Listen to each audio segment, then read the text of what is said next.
Magandang araw. Ako po si Mark Lester Lirot. Ito po ang aking daily devotion.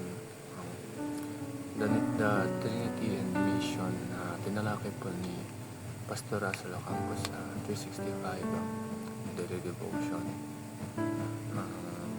Bible verse po ngayong araw ay galing sa Matthew chapter 28 verse 18 to 20. Sabi po dito,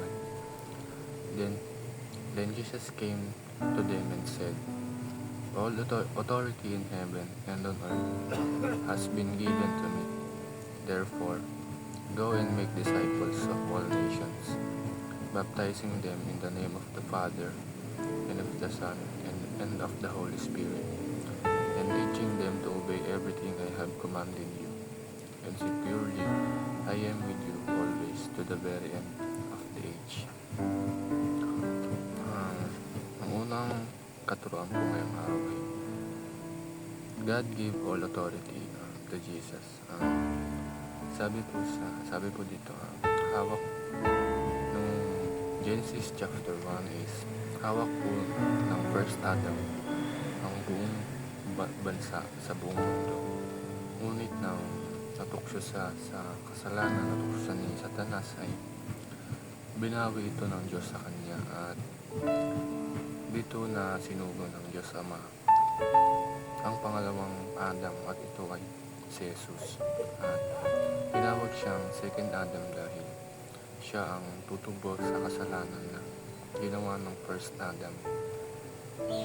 At sa pamamagitan ng first Adam kasi nahulog ang bansa sa kasalanan at napunta ang buong bansa sa kamay ni Satanas. Kaya sa pamamagitan ng second Adam, at ito si Jesus, lulubusin niya ang lahat ng mga bansa na nahulog sa kasalanan. Second teaching is Jesus rules over the nations. Ang naghahari na sa buong mundo, buong bansa ay si Jesus. At lahat ng bansa ay dapat ma-disciple. At sa pagdating ni Jesus ay luluhod tayo sa Kanya. At ang kaharian niya, pag tayo ay na-disciple, ay sasama tayo sa kaharian niya sa langit. Third teaching is the Spirit empowers the church. Sinasamahan ni Jesus mga nagmamarcha na iglesia o church sa habang nasasabog ng buong mundo, at sinasamahan niya tayo sa pamamagitan ng Holy Spirit. Sinabi ni Jesus na lahat ng bansa ay madi-disciple at sasamahan niya tayo sa ating mission.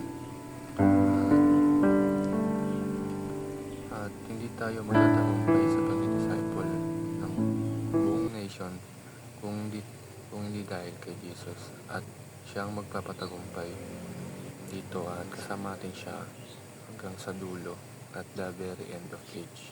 Yun lang.